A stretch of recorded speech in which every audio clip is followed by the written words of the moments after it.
এক গ্রাম্য লোক আল্লাহর নবীর কাছে এসে বলছে, হে মুহাম্মদ, সাদা সিধা মুসলমান, হাসরের ময়দানে নাকি বিচার হবে? কহ হবে তো। বিচার করবে কেডা? আল্লাহ। কেডা?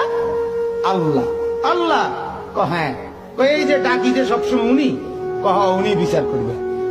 এই বৃদ্ধ লোক কয়, তো তাইলে আর অসুবিধা কি? গ্রাম্য লোকটা আল্লাহ রসুল তো, তাইলে মোহাম্মদ সমস্যাটা কি? আর আমারও তো আরো কয়েকজনে ভয় লাগাইলো, বিরাট বিচার আচার হইব। আমি আরো চিন্তাই করলাম কেডা না কেডা বিচার নেয়।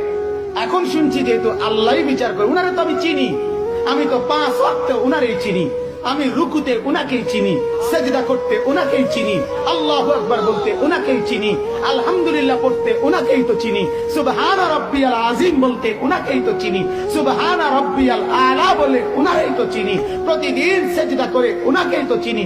এত চিনি চারে, সে আমারে চিনবে না কেন? সে হিসাব তো